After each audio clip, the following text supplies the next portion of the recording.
Olá, sejam bem-vindos de volta ao curso de Programação Orientada a Objetos em C++ da Wiki.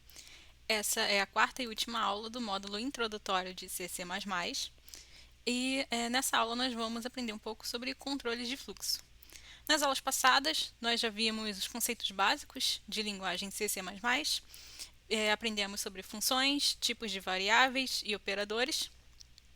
Então agora nós vamos prosseguir aplicando um pouco esses conhecimentos e aprendendo melhor como controlar a estrutura do nosso código. Bom, como mencionado na primeira aula desse módulo, quando um programa é executado, você tem a função principal, que é a main, e dentro dessa função principal vai haver uma execução em sequência de um determinado número de comandos, de instruções. E numa programação estruturada, normalmente você tem um caminho fixo para ser seguido. Executa-se a primeira linha, depois a linha seguinte, depois a linha seguinte e assim sucessivamente. Mas muitas vezes é necessário que a gente precise alterar essa sequência de execução de comandos, seja pedindo para que uma linha seja pulada em determinadas condições, seja pedindo para que uma linha seja executada repetidas vezes em loop. Para fazer isso em C++, nós usamos as instruções de controle de fluxo. Então vamos aprender um pouco mais sobre cada uma delas. Primeiro nós vamos ver aqui essa função exit, que permite a parada do código. Nós já vimos ela brevemente em alguns exemplos das aulas anteriores. Ela é uma função da biblioteca stdlib e permite que você interrompa o código caso seja detectado algum erro, por exemplo. Então, ela finaliza o código, então nada mais vai ser executado além daquele ponto em que ela é chamada. Não se chega, então, ao return da função main e a execução para por ali.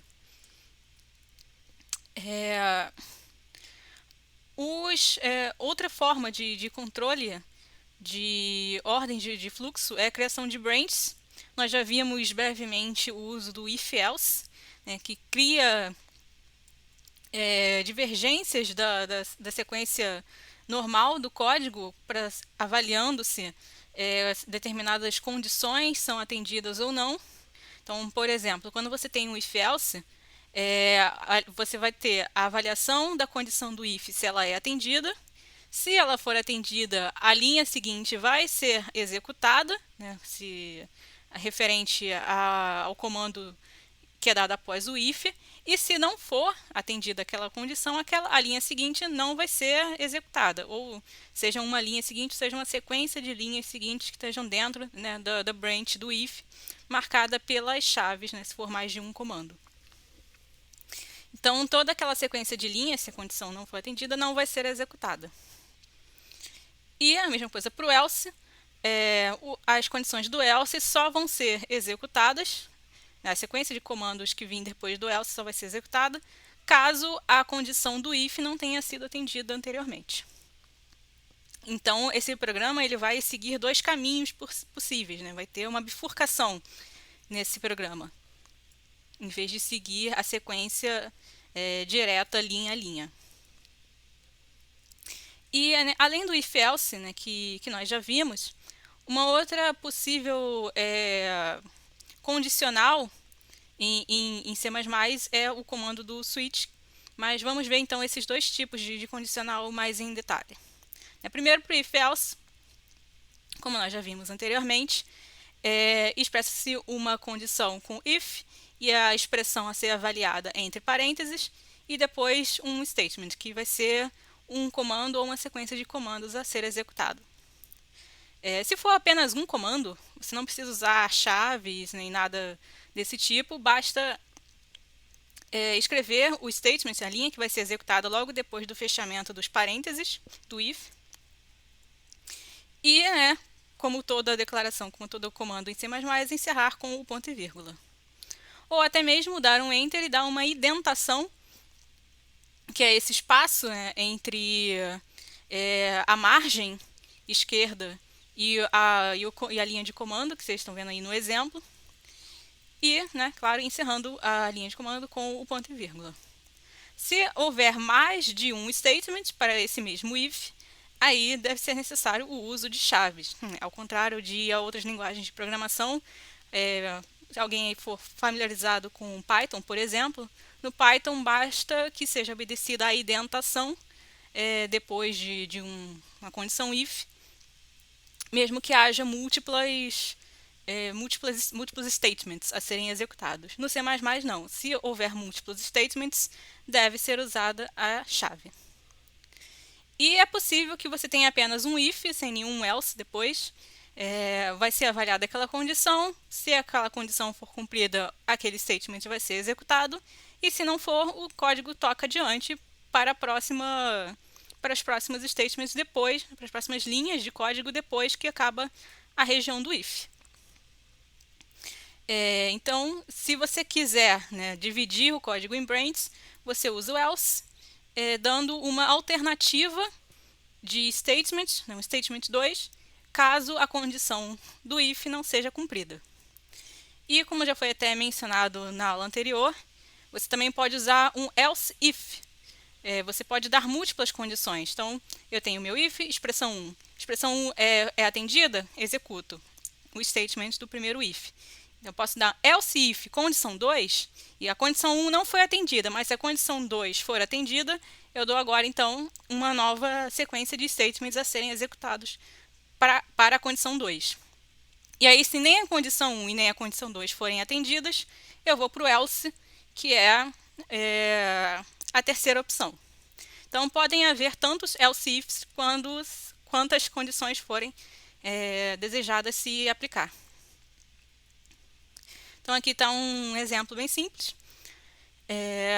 Inicia-se aqui um inteiro, puxa-se da tela, né, do usuário, do input do usuário, um valor para se atribuir a esse inteiro com a função cin, e avalia-se por um if se esse é um inteiro com valor maior que 10. Se for maior que 10, entra-se para a branch do if, que vai imprimir na tela esse inteiro é maior que 10. E se isso não for verdadeiro, essa linha de código vai ser pulada e vai passar para a linha que está ali no statement do else, que é imprimir na tela x não é maior que 10.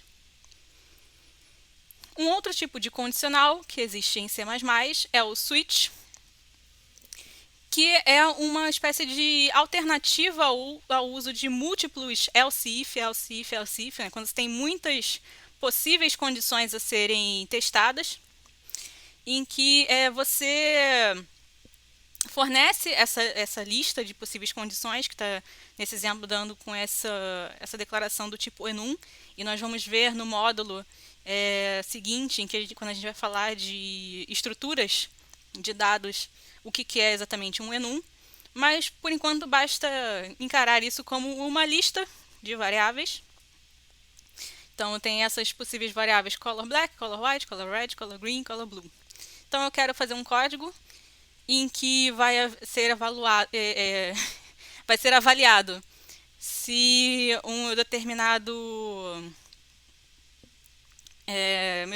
valor, um caractere, uma variável, vai ter ou esse valor color black ou esse valor color white, assim sucessivamente. Então, em vez de fazer essa alternativa que está do lado direito da tela de vários, else if, else if, else if, tem uma forma mais limpa, né, que é usando o switch. E a gente faria, então, dessa forma, né? Depois de declarar aquele enum da mesma forma, a gente viria para essa função void print color, fazendo switch. Color é o nome do nosso enum, colors, né? Então, voltando aqui, eu chamei o nome dessa estrutura enum é colors. Então, eu estou declarando então um colors chamado color. E a gente vai fazer o switch para o nome, para o valor dessa variável color. E as possibilidades vão ser dadas com esse comando case. E aí, para cada possibilidade dentro daquele enum, vai ser dado assim, case, o tipo da possibilidade e 2 pontos. E a partir desses 2 pontos tem a sequência de códigos a serem executados. Então isso é feito para cada possibilidade, né, para cada condição a ser avaliada. E no final de todas elas dá esse default, 2 pontos, que seria o último else, depois de todos os else if. Essa é uma possibilidade bem mais limpa e mais eficiente computacionalmente do que usando múltiplos else if. E esse break a gente já vai ver o que ele quer dizer. Um goTo é uma instrução de controle de fluxo que permite que você possa pular de uma parte do código para outra, ou até mesmo voltar de uma parte mais para o final do código para uma parte do começo. Para usar o goTo, né, como está aí destacado em vermelho, você tem que criar um rótulo de instrução. Esse rótulo você pode chamar de qualquer forma. Nesse exemplo aqui a gente chama de try again. Pode ter qualquer nome. E depois desse rótulo tem que ter os 2 pontos. Então isso é só um rótulo, não é um comando específico, não tem que ser sempre try again o nome. É só o nome que foi dado para o rótulo. E depois desse try again vai ser dada a sequência de comandos a serem executados. E vai ter aqui o if, se uma determinada condição vai ser avaliada, goTo try again. Então, sempre que se chegar nessa parte do código que tem a condicional, que tem esse if, se essa condição for atendida, ele vai sempre voltar lá para a linha onde está sendo definido o try again, vai voltar lá para cima. E ele vai fazer isso nesse loop que está aqui, até que essa condição de x menor que 0 não ser mais atendida. Né? Nesse caso aqui ele está pedindo do usuário, né, que seja imputado na tela um número, não um inteiro. E então, até que o usuário dê um número positivo, esse try again vai ser sempre ativado e vai ser imprimido na tela de novo o pedido para que o usuário forneça um número. E aí só, né, quando essa condição for atendida, é que esse goTo não vai ser mais ativado e o código vai prosseguir para a linha seguinte, que vai imprimir na tela qual vai ser o valor da raiz quadrada do número que foi dado. Então aqui é uma possibilidade de prevenção, né, de erros que aconteceria caso esse código tentasse calcular a raiz quadrada de um número negativo. Então vamos falar sobre loops. É muito comum num código você precisar que uma determinada sequência de comandos seja executada múltiplas vezes, repetidamente. Então, por exemplo, você tem lá a sua função main, então você tem lá determinados comandos, faça isso, e depois tem uma parte que precisa, essa parte B, que precisa ser repetida 1, 2, 3, 10, 100, 1000 vezes, e depois seguir para a parte C. Tem 3 formas principais de fazer isso em C++, que são com os laços for, while e do while. Vamos começar pelo while. Ele repete a sequência de comandos que está dentro dele, enquanto a condição que está avaliada aqui, entre parênteses, essa expressão, for verdadeira. Então, sempre que ele vai começar, ele vai avaliar essa expressão. Se ela for verdadeira, ele vai executar o statement. Depois ele volta, avalia a expressão de novo. Se ela continuar sendo verdadeira, executa o statement. E aí ele volta, avalia a expressão de novo. Enquanto ela continuar sendo verdadeira, o statement vai ser executado repetidas vezes.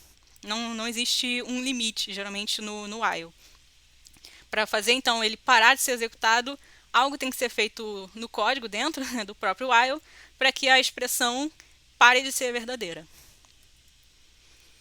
Então, aqui um exemplo simples. É utilizado esse while, né, inicia-se um inteiro chamado count, com o valor 0. Então, enquanto count for menor que 10, ele vai imprimir na tela o valor de count, e aí vai incrementar count, né, como nós vimos na última aula, o operador incremento aumenta o valor do número em 1. Então, depois da primeira execução, o count vai passar a valer 1, e aí ele vai voltar aqui para a avaliação da expressão, vai verificar que count continua sendo menor que 10, e vai imprimir de novo o valor na tela e vai incrementar de novo. Count vai passar a ser 2, e ele vai repetir isso até que o valor de count seja igual a 10, que aí ele vai chegar aqui na avaliação da expressão, vai ver que 10 menor que 10 passa a ser falso, e aí sim ele vai sair de dentro desse loop, dessas chaves aqui do while, e vai passar para a linha de código seguinte, em que ele vai imprimir done na tela. Então, aqui do lado esquerdo tem o que seria o output, né, desse código.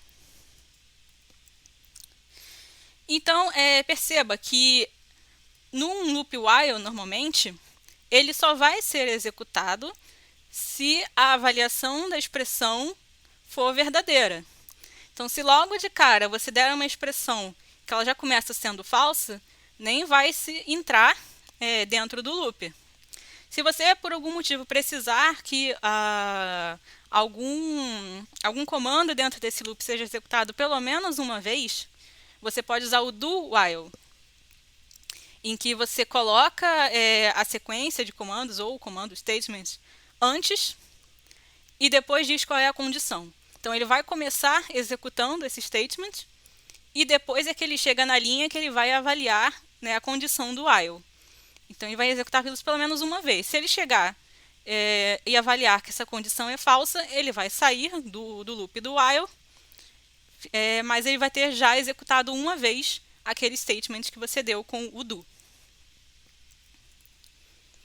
Então, aqui tem um exemplozinho de aplicação do do while. Note aqui, né, o uso das chaves para indicar aqui os ambientes do do.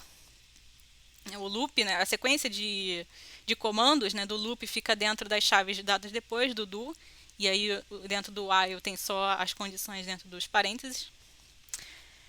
Então, ele vai executar, imprimir na tela essa sequência de frases aqui pedindo para o usuário selecionar alguma opção de 1 a 4. Ele vai imprimir isso uma vez e depois vai pegar do input do usuário um inteiro que ele vai atribuir a selection, e aí que ele vai checar se esse inteiro obedece, né, a uma daquelas opções que foi dada. 1, 2, 3 ou 4, né, para atribuir a uma das operações que esse código quer realizar. E aí sim ele vai ver se uma dessas opções foi selecionada. Ele está usando aqui aquele operador diferente de, né? Se o inteiro selection não for igual a 1, e não for igual a 2, e não for igual a 3, e nem for igual a 4, esse loop vai dizer, ó, você selecionou a opção 1, na verdade, ele vai checar, ele vai fazer isso enquanto, né, essa seleção não for igual a nenhum desses números. Então, ele vai voltar para o loop, né? Se não for igual a 1, e não for igual a 2, e não for igual a 3, e nem for igual a 4, ele vai voltar para esses comandos aqui que estão no do, e imprimir tudo de novo, please select 1 ou 2 ou 3 ou 4. Então, ele vai ficar repetindo isso, imprimindo isso na tela, até que o usuário dê um inteiro que seja ou 1 ou 2 ou 3 ou 4. E aí, se essa condição for atendida, ele vai finalmente sair do loop while e imprimir essa frase, você selecionou a opção pá. O for, ele é um loop bem mais utilizado do que o while, né, porque, como eu tinha mencionado antes, o while, ele, se você não der nenhum tipo de parada, critério de parada para ele dentro do loop, ele vai repetir infinitas vezes. Então, você pode acabar criando um código que vai travar, ela vai ficar tentando executar infinitamente, não vai parar nunca e você vai ter que matar o programa à força. No loop do tipo for, ele naturalmente vai ter um critério de parada. Como é que é a estrutura dele? Você diz for, dá uma declaração inicial, essa declaração inicial vai ser usada para avaliar uma expressão, e vai haver aqui um critério de parada, uma expressão final para ele ser avaliado, para aí sim ele executar o statement. Um pouco difícil de entender isso, mas você pode pensar nisso como um while em que você definiu aqui uma condição inicial fora do loop. Ele está avaliando, então, enquanto essa condição é verdadeira, ele vai executar um statement e vai checar ali algum tipo de critério de parada. Vamos ver um exemplo que fica bem mais fácil de entender como é que isso funciona. A forma mais habitual de se escrever um loop for é essa daqui, em que você define um int, geralmente inicializando ele em 0. E aí você dá aqui, né, a condição do enquanto esse inteiro for menor que 10, e o critério de parada, você vai sempre incrementando esse inteiro. Então, ele vai começar do valor de 0, vai repetir isso até que esse valor seja 10, e eu vou garantir, né, usando o laço for, que esse valor vai chegar em 10 em algum momento e vai haver então essa parada, porque eu estou sempre incrementando dentro do próprio loop for esse valor do inteiro count. Então, esse loop for, eu vou garantir que ele só vai ser executado 10 vezes. Não é como o while, que eu teria que incluir esse incremento de count, né, esse mais count, dentro do próprio statement, para garantir que ele não ia ser executado infinitamente. Agora vamos falar de outros controles de fluxo que podem aparecer dentro de outros loops e condicionais. Primeiro o break, que a gente já tinha visto lá naquele exemplo de switch. O break ele vai fazer que você saia de dentro de uma branch. Então, por exemplo, aqui, no caso do switch, eu estou lá com a minha lista de possibilidades. Isso funcionaria da mesma forma com vários else if. Se ele achou então que o case mais, né, nosso char aqui, ch, se ele tiver o valor mais, ele vai executar essa função aqui do addition. E aí com esse break significa que ele vai sair de dentro desse switch imediatamente, ele não vai verificar os outros cases, ele não vai nem verificar as outras possibilidades, ele vai sair dali direto para fora do loop do switch. E isso é bem útil em casos específicos em que você realmente só quer que uma condição seja obedecida e depois você quer sair daquele loop. Aqui tem um exemplo de um for, por exemplo. Isso é um tanto útil, por exemplo, você está fazendo um for para avaliar, você está começando, né, dando uma quantidade máxima aqui de vezes que esse for vai ser realizado, né, até que o count seja igual a 10. Mas vamos supor que quando esse count for igual a 5, pode ser que uma outra condição que você queria que fosse atingida já seja atingida. Então você quer sair de dentro desse for, você não quer que ele continue executando novamente até chegar no 10. Um exemplo, se você está realizando um método numérico e aí você está fazendo iterações de for, esse for está representando o seu número máximo de iterações do método. Então você bota lá um for, diz que o seu número máximo de iterações é 1000 e ele vai repetir, né, os cálculos do método até as 1000 iterações. Mas se seu método convergir antes de 1000 iterações, você quer sair dali do for e pegar o seu valor final do seu resultado.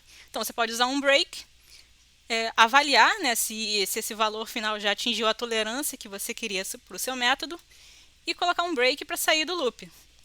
Então a gente vai ver no final da aula um exemplo prático disso. Então aqui nesse exemplo, né, a gente está iniciando aquele for que vai começar do inteiro igual a 0 e incrementando ele até que ele seja igual a 10. E vai sempre imprimindo na tela, pedir para o usuário entrar com um número. E se esse número imputado, né, que ele pegar do usuário já for igual a 0, esse loop aqui, ele vai sair imediatamente desse for, ele não vai continuar pedindo múltiplas vezes, para o usuário entrar com novos números. Então, ele vai sair do loop, caso essa condição seja atendida. O contínuo, ele é diferente no sentido de que ele não vai sair do loop, mas ele vai sair daquela avaliação do loop, daquele número do loop. Vamos supor, você está fazendo um for, que vai do inteiro 0 até 20, como nesse exemplo, mas vamos supor que quando esse meu inteiro for igual a 1, eu quero que ele saia e vá direto para o caso em que aquele inteiro é igual a 2. Então eu vou usar o continue, que em vez de ele continuar executando aqui essa linha que tem o cout imprimindo o valor de count, ele vai direto para o próximo item do loop, que é, nesse caso aqui é o if count não for divisão por for, e vai direto para o próximo incremento. Então vamos supor que você queira fazer um for, por exemplo, que ele vai só somar números ímpares. Então você vai fazer um for indo até 10, por exemplo, e você pode avaliar aqui, fazer o resto da divisão por 2, né, para verificar se o número é par ou ímpar. E só quando esse número for par, você vai ter o seu inteiro que vai somar mais inteiro igual valor anterior mais count. E aí, dessa forma, você pode fazer com que o código some apenas os valores ímpares, né, usando o continue para continuar o loop quando for um número par. Vamos falar rapidamente sobre tratamento de exceções, né, que são erros de código. Posteriormente, a gente vai ter um módulo só sobre depuração e debugging. Mas só para a gente introduzir aqui o conceito, né, exceções, elas fornecem um mecanismo que permite lidar com erros variados do seu código, erros que o código internamente não consegue manipular. Por exemplo, a gente viu vários dos exemplos em que, pode ser que tenha uma divisão por zero no código.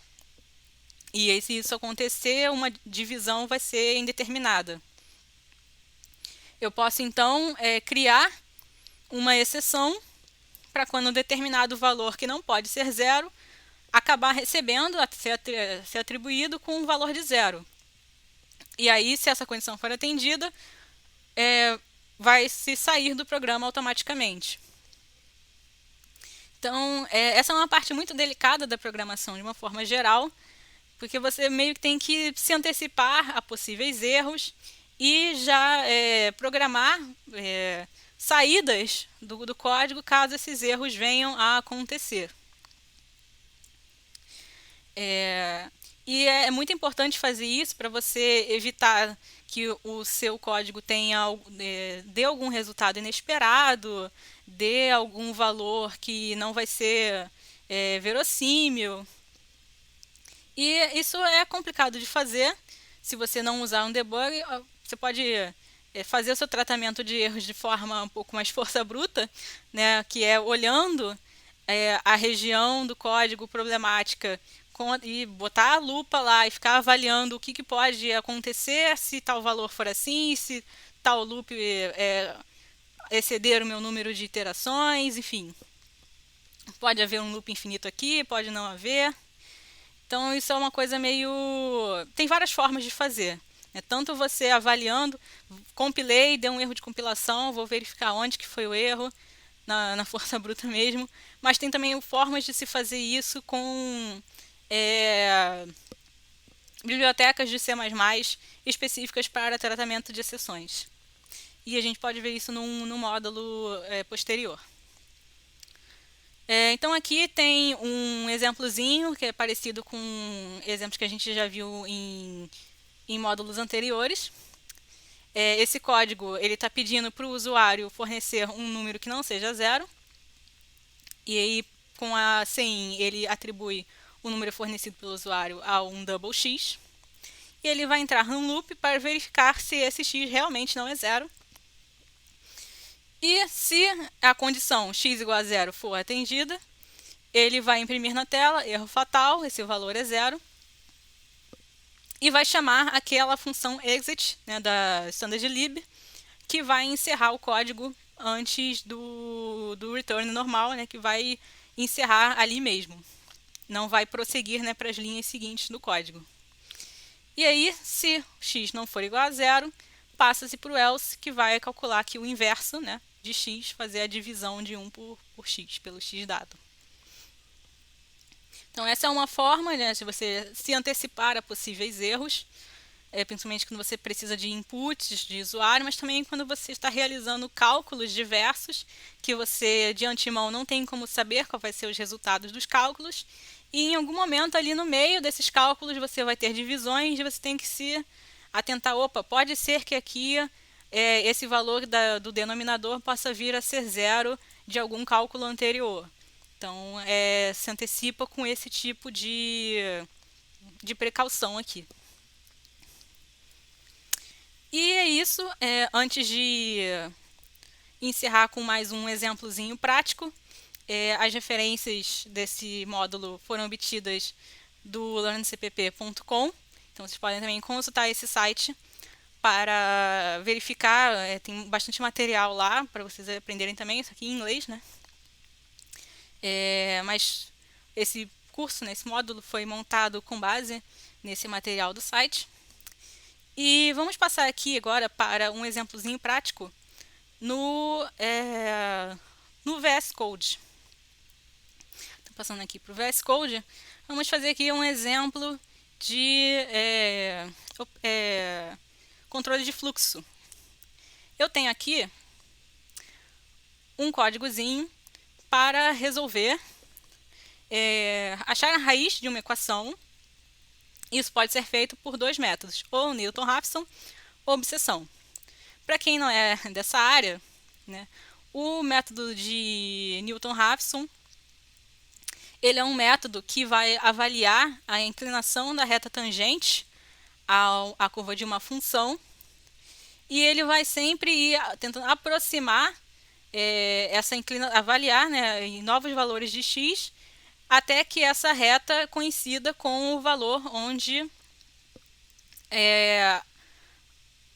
o valor da função para determinado x seja igual a 0, né? O método se achar a raiz da função. Então, o algoritmo basicamente se baseia em você fazer novo x da iteração i mais 1 é igual ao x da iteração anterior menos o valor da função avaliada no x anterior sobre o valor da derivada da função avaliada no x anterior.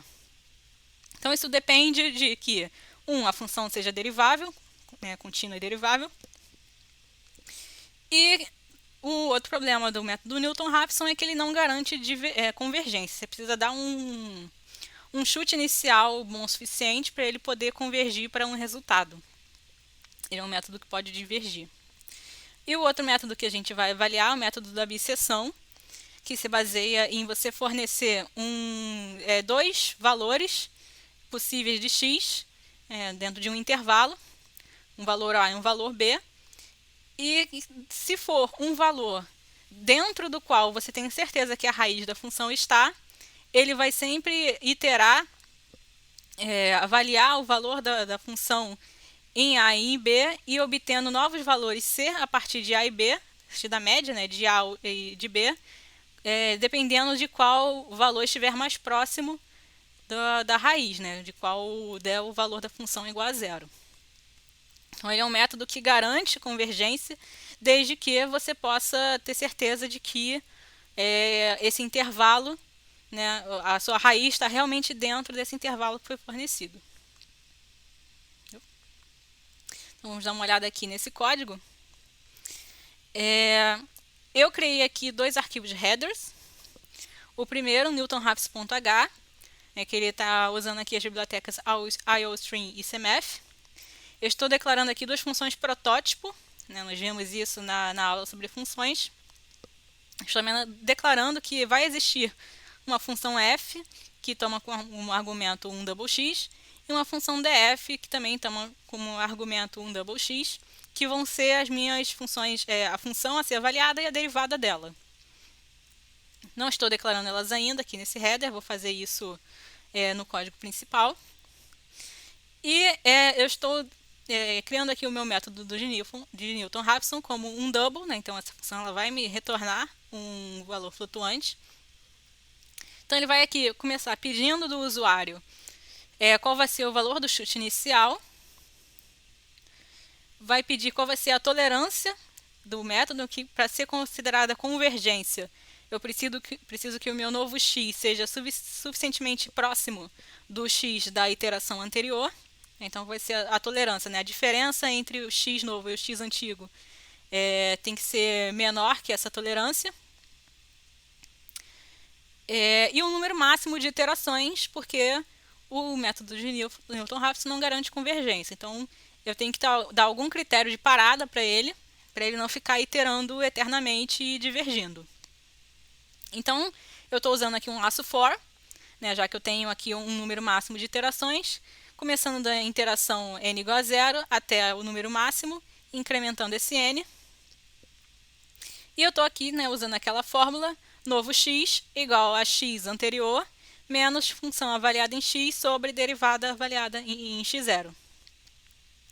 E aí ele vai checar se f_abs aqui é uma função da biblioteca CMF, que dá o valor absoluto, né, de um número. Então eu estou vendo aqui, se o valor absoluto de x menos x0 for menor que a tolerância, né, ou seja, se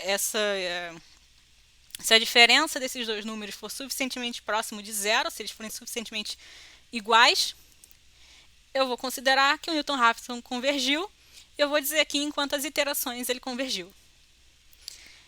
Caso contrário, caso não tenha sido convergido ainda, vou pegar o valor do novo x e atribuir a x0 para na próxima iteração esse valor entrar aqui para o cálculo, né, do novo x.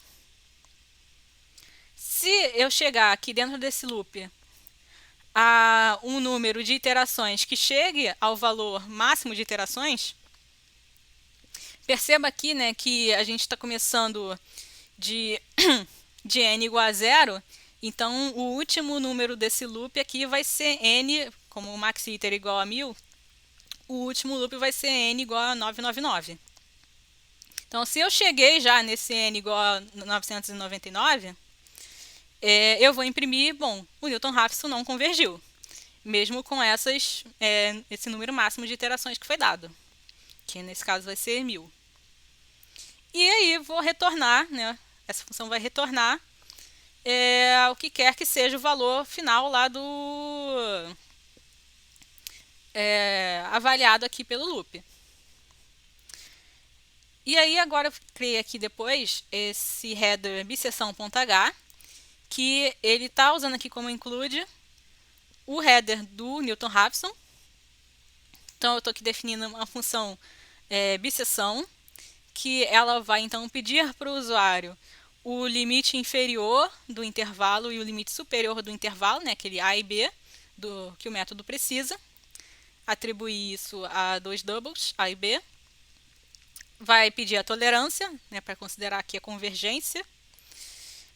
E como a bisseção só garante convergência se eu tiver certeza que a raiz está dentro desse intervalo, ele vai fazer uma avaliação aqui se o produto, né, dos valores da função avaliados em A e B forem menor que zero ou maior que zero. Porque, veja, se a raiz, né, a raiz é quando o valor da função é igual a zero, se a raiz está dentro desse intervalo, note que o valor da função avaliado em um ponto vai ser positivo e o avaliado no outro ponto vai ser negativo, né, já que o zero vai estar entre eles. Então, se eu fizer o produto deles e esse produto der maior que zero, então eu já sei que a minha raiz não está dentro desse intervalo. Então, se isso acontecer, vai se imprimir na tela um aviso de que o intervalo não contém a raiz e vai chamar aqui a função do Newton-Raphson, né, que está disponível graças àquele meu include. Então ele vai mudar para o método Newton-Raphson caso esse intervalo que seja dado pelo usuário não contenha a raiz, né? Vai tentar então encontrar essa raiz usando o Newton-Raphson. E aqui, como eu estou, se eu já garantir que a minha raiz está dentro desse intervalo, eu posso usar um laço while, porque eu sei que esse método vai convergir, que esse critério aqui vai chegar uma hora que ele que ele vai deixar de ser verdadeiro. Qual é esse critério? O valor absoluto entre a função avaliada em A e a função avaliada em B ser maior que a tolerância. Eu tenho certeza, já que eu estou usando o método de biseção e que a minha raiz está dentro do intervalo, que eventualmente a diferença deles vai ser menor que a tolerância que eu dei. A não ser que a minha tolerância seja de um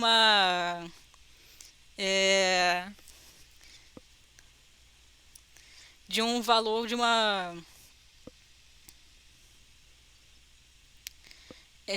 a quantidade de casas decimais maior que a precisão de um double, né? Então, ele vai avaliar aqui. Bom, o valor da função em A, o valor da função em B, ele vai ver qual é o menor. Né? Se o valor da função em A for o menor, ele vai atualizar o valor de B para ser a média, né, da posição dos dois. Se o de B que for o menor, ele vai atualizar o A. E aí ele vai, né, depois que esse loop acabar, vai retornar o valor mínimo, qualquer que seja o menor aqui. Então, passando, né, para o nosso programa principal, que ele vai ter aqui o include do biseção.h. E eu estou chamando aqui também o standardlib, que eu vou usar aquela funçãozinha de erro. E aqui eu finalmente estou definindo quais são aquelas minhas funções protótipo lá do Newton-Raphson.h. Então eu estou usando aqui essa função x sobre 2 ao quadrado menos seno de x, para ser a função que a gente vai tentar encontrar a raiz. Então calculei aqui qual é a derivada dela, definindo aqui na função df. E aqui na minha função main, o programa vai avisar que ele é uma rotina para calcular a raiz dessa função, né? fx igual a x ao quadrado sobre 2 e menos seno de x, e pede para o usuário selecionar o método. Né? Usa 1 para Newton-Raphson e 2 para biseção. E aí, ele vai verificar, né, se esse inteiro que o usuário deu for igual a 1, ele vai chamar aqui a função Newton. Né? Lembra que ela é uma função do tipo double, então ela vai retornar um double. E eu vou atribuir ao double root esse valor retornado pela função Newton e imprimir na tela a raiz da função calculada por Newton-Raphson e o valor. Se o usuário escolher 2, note aqui que eu usei um else if. Se esse valor então for 2, ele vai chamar a função biseção, né, que também retorna um double, e vai imprimir na tela qual vai ser essa raiz calculada pelo método da biseção. E aí o meu último else é se, né, o usuário não fornecer nem o número 1 e nem o número 2, e ele vai retornar um erro dizendo que está sendo pedido um método desconhecido. Pedi para você selecionar ou Newton-Raphson ou biseção com 2 e você me deu um número que não tem nada a ver. Então vou retornar um erro dizendo que não é nenhuma das duas possibilidades, né, de método. Então vamos compilar esse código com o run build task. Então, beleza, build concluído com êxito. Vamos agora aqui abrir o terminal para executar esse código. Então, ponto, barra invertida, já que a gente está no Windows, raiz, função, ponto, executável.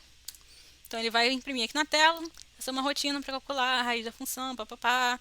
Selecione o método, 1 ou 2. Bom, vamos usar aqui o método da biseção. Eu quero procurar dentro do intervalo 1,5 e 2. Então, o valor mínimo aqui do meu intervalo é 1,5 e o valor máximo é 2. Vamos dar aqui uma tolerância de 10 a menos 4. Né? Se a diferença, né, o valor absoluto da diferença dos dois da função for menor que 10 a menos 4, para mim é o mesmo número, já considerei convergido. Então, ele achou aqui, né, a raiz da função calculada pelo método da biseção é 1,933272.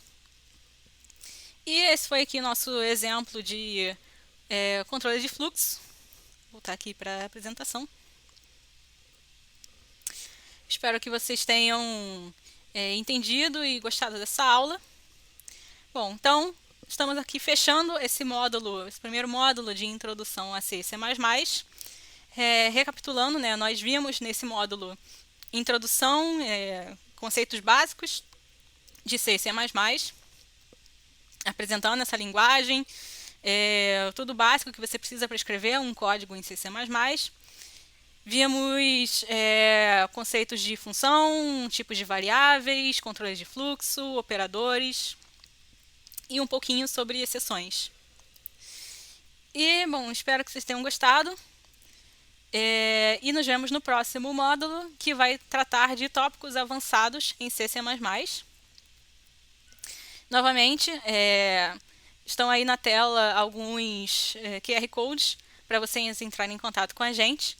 Tem aí o QR Code do meu LinkedIn, caso queiram entrar em contato para tirar dúvidas ou conversar sobre C++. E o QR Code para o LinkedIn da Wiki Brasil. Muito obrigada e até o próximo módulo.